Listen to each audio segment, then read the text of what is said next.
Okay, you're good. Dean, any questions? Yes, one. What the hell are you doing? The monthly head lice check. Figured I'd get it out of the way so you don't have to worry about it. Yeah, so as we can see here, she's got the ick, basically. FlynnsArcade. Hi, this is FlynnsArcade, and this is my video about the Venture Bros episode, Assassinanny 911, with special reference to this book here. I'm going to talk about the plot for a bit, I'm going to talk about any high spots of the episode, and finally I'm going to give it a rating out of 10. Before I start, if you haven't already, please can you subscribe to the channel and drop the video a like. And now, let's go. In this episode, Brock goes on a secret mission to recover a rogue agent, leaving the Venture family in the care of Molotov, his on and off girlfriend. As the style of this episode, there's a pretty famous sequence of psychedelia, which I'm going to have a look at now. Do you want me, Hank? Yes, sir. Your father will never let us be together. He's a big old duty head who wants me all to himself. He's a jerk. Yes, Hank, he is. But what are you going to do about it? He'll pop. He'll pop. He'll pop. You should totally kill pop. So I think that sequence is the one that really sticks in people's minds from this episode. I personally don't like it much because I think it's quite creepy when when Hank's heads look like Mol's booze, but I can see it kind of serves its point because it is quite funny because of the way that the hallucination of Moles talks, but also it should be creepy because it's it's a pretty it's a pretty weird thing for Hank to be going through, and it's represented really well. I just don't like it much. Jackson Public says that this episode is heavily influenced by the film Spy Games.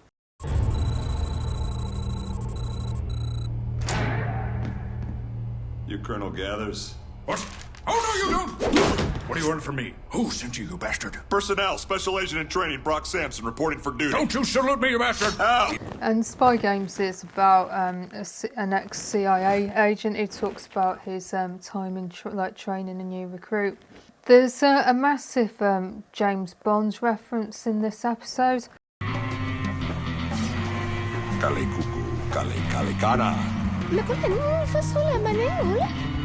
So if we look at what the character that Brock meets is wearing, that's a reference to the James Bond film Dr. No, where Ursula Andress's character comes out the sea to meet him, and she's dressed like exactly the same as this character.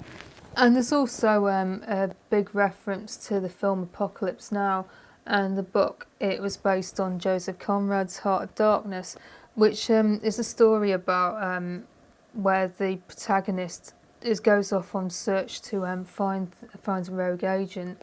And we'll have a look at this, it's all explained here. This the client? Yes, sir. Rogue agent. One of our own. Hunter. Did you know him? He was the second closest thing to a father I ever had. Bummer. Because we need him dead. 48 hours ago, he went AWOL with 40 mil of the agency's money and a head full of national secrets. He was spotted in Geneva, but he vanished before we could bring him in. Not before he kidnapped the enemy's top plastic surgeon, though.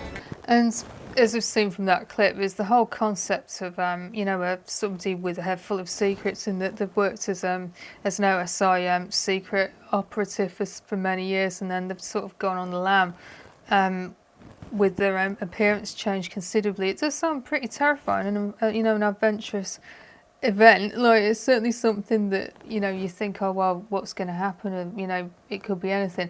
But being the Venture Brothers, he's not gone all full on Colonel Kurtz. He's he's gone off to deal with a very personal problem in that he's gone to have gender reassignment surgery. To continue with the reference to Apocalypse Now, we'll have a look at this clip.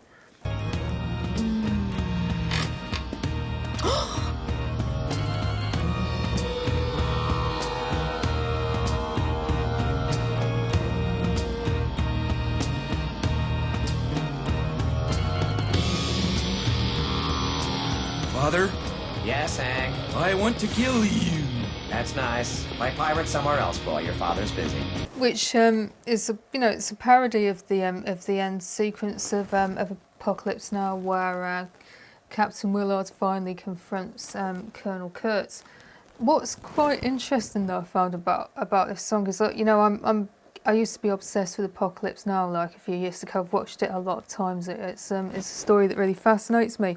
But what's an interesting observation I think about this sequence is that it's a Doors song that's played in the background called The End, and the song is about amongst a few things. It's about a few things, but it's about the story of Oedipus.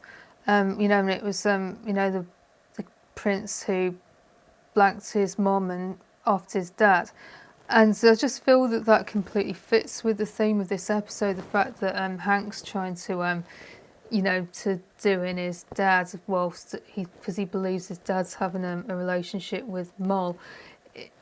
I just think it works so incredibly well with the theme of this episode, and I think in context it works better in this episode than it does in Apocalypse Now. So yes, that was an interesting observation. If you haven't heard the song, I listened to it on the bus like 2 times a couple of days ago. It's a really good song, so I definitely recommend it. And now we're going to have a look at the next clip. A convincing cover is the other 20%. So, no women, no children? No women, no children. Them's rules. Separates us from the baddies. And this clip, it's a reference to the film Leon with Jean Reno and Natalie Portman, which is a film where a hitman goes on a mission with a little girl. And the dialogue's so similar, I can't help thinking that it's definitely a reference to it. This man was like a father to me! Well, think of this woman like her mother to you. Oh, your father! Your mother! Your father! Your mother! Here's your mother! And so the cry there of the cosmetic surgeon, that's a reference to the film Chinatown. There's some pretty good jokes in this episode. You'd be surprised how many enemies Dr. Venture has. We get into some pretty hot situations here. Brock, which of these looks better? The velour or the Italian knit? So yeah, I mean, this is like, you know, I mentioned earlier that Mol's got the ick with the setup that Brock's got with the Ventures. This is just like, you know, he's trying to act hard there, but then he has to. The reality of his job is that he is dealing with Dr. Venture's nonsense on the regular, so I quite like this one. And here we'll see the difference in reactions from the various Venture men to Mol's present. Because by the time he gets back, you will no longer need a babysitter. I just love the way that Dr. Venture and Dean are absolutely horrified by it, but like Hank's like looking completely love-struck. I just find that pretty funny. Being the Venture Brothers, there's always some pretty premium physical comedy, which we're going to see here. Niet! Hank, niet! Your improvisation was excellent, but we're not up to weapons training yet. Yeah, I just enjoy that. Like, it's just so unnecessary, but yeah, it's pretty funny. And Hank, in his misguided attempts to impress Mol, has some pretty interesting fashion choices. Does my brother dress like that? I didn't ask. I thought you two just liked to dress like idiots. Hey! And don't tell Orpheus, but I think his outfit's like a reference to an old like exotic dancer troupe from like, you know, called the Chippendales. I think that's what they used to wear, but it's pretty funny. And fresh off the back of nearly drowning in the Venture's swimming pool, we get this one. Milk breath. Incredible. Hank, we've got big troubles. The Apaches are back. What? Look, TP in your trunks. Yeah. My hands are haunted. Yeah, I just like that. And I have no apologies for liking that. It's pretty funny. Brock goes on a mission during this episode, and I quite like this sequence. Disappear forever. How is the lobster? Excellent. But Macronesia is 3 days away by sub. What is this, a 59? I mean, they're literally on a submarine, so I mean, it's pretty classy that he's having a lobster dinner and he's got some nice wine there. But it's still just everything on his mission. It's just everything's so extra. I just find the lobster dinner a nice touch. Here we're going to see like one of the impressive gadgets that Brock gets to use on his mission.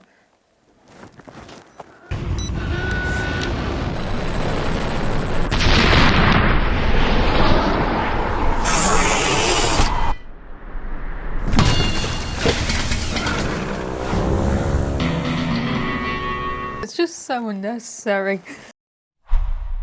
Brock gets huge character development here. We learn about his backstory.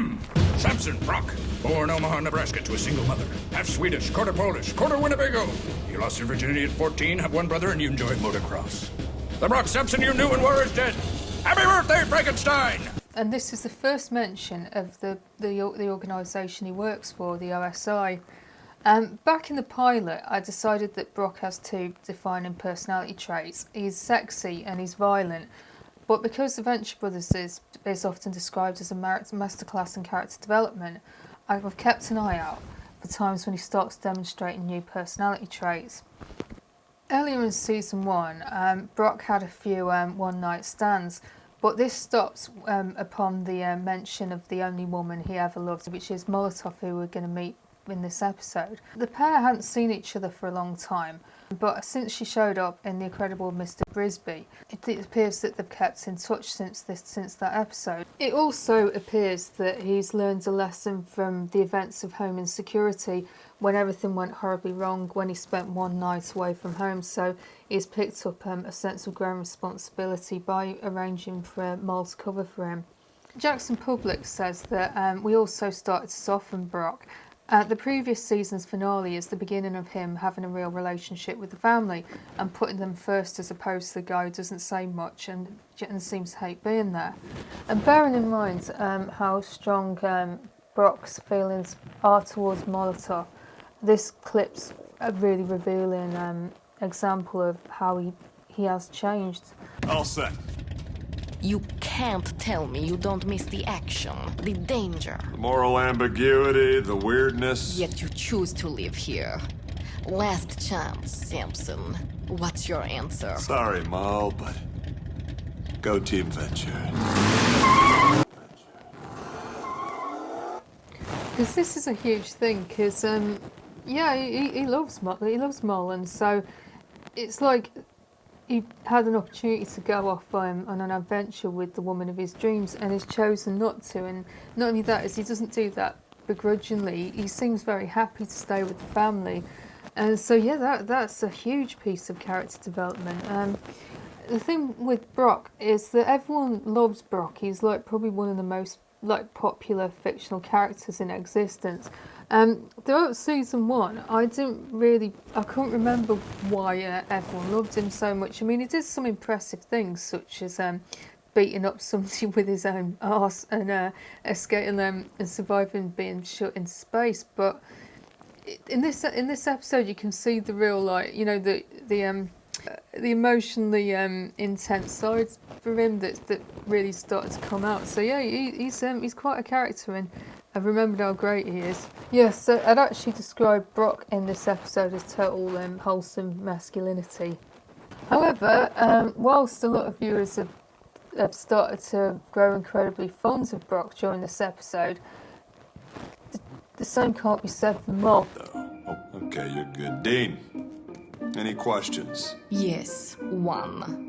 What the hell are you doing? The monthly head lice check. Figured I'd get it out of the way so you don't have to worry about it. Yeah, so as we can see here, she's got the ick, basically. She is not happy with what's happened to Brock, and that sets the tone for the whole episode, because she wants him to go back to the man that she first fell in love with. Mol gets some character development in this, because she not ordinarily works as a mercenary, and she just goes where the money takes her. And she's pretty heartless. But in this episode, we see that she does have an ulterior motive. Shall I make up the fold-out couch in my dad's old study for you, or would you be more comfortable in the master's suite? Get something straight. I am here only as a favor to that man whose feet you aren't even fit to kiss. I am not protecting your lives. I am saving his. Because by the time he gets back, you will no longer need a babysitter. So, it's an ulterior motive, and it's not a particularly good motive because she took the job under false pretenses, but you can see that she does genuinely care about Brock. You know, it's pretty selfish because she wants to take him with her, but, you know, it shows that she does have a softer side to her, albeit, you know, an incredibly twisted side, but it is a softer side. And as we can see here, that she does have some pretty strong feelings for him. I can't believe you kept it.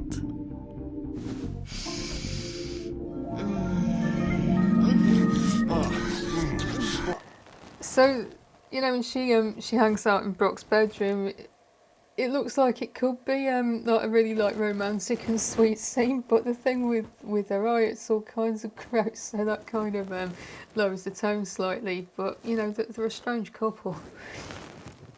I particularly like this conversation between her and Dr. Venture. Oh, would you mind? I only allow Brock to smoke outside or in the hangar. Allow him? Okay. You do not allow Brock Sampson to do anything. He allows you to live, and every day that he does so, you should bow down. I just really love the way she stands up for Brock there. Like, she properly defends his honour. And, you know, it's great to see it because it's not nice the way Dr. Venture treats him a lot of the time, so it's really nice to see somebody standing up for him, especially since it's the woman of his dreams standing up for him. It's really cool what she does there. A new character is introduced in this episode in the form of Hunter-Gatherers. He's Brock's old mentor, and he's now turned into a rogue agent.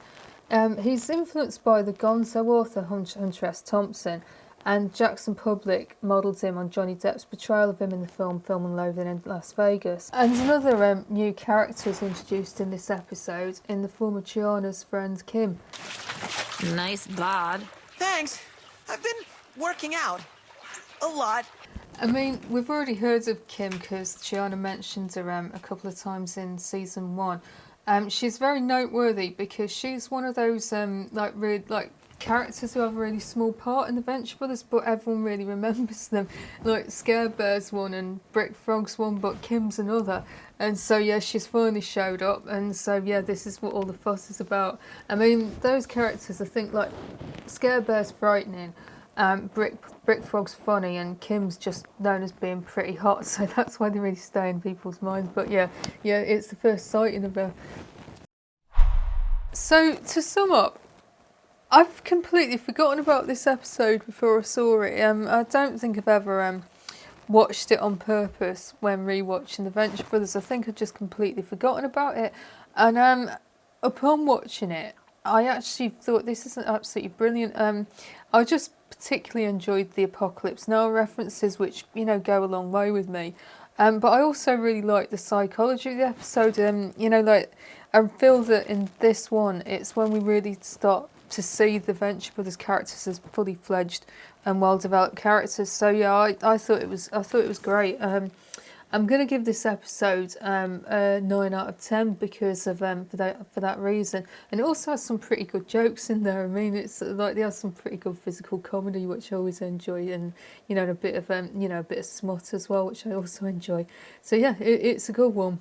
So let me know if you agree with me. Do you like this episode? Had you seen it before, or had you seen it before recently? Because I certainly haven't. Let me know what you think. Let me know if I missed anything out, because there was a lot of references in this one, and I've tried to get them all in if I can. But I'm sure I've missed some stuff because it's such a packed episode. So if you can't think of anything to say, could you just drop me a Go Team Venture in the comments, because apparently it really helps the algorithm. If you enjoyed the video, please could you give it a like and subscribe to the channel if you haven't already. And that's all from me. Unless something comes up in the meantime, I'll see you next Sunday.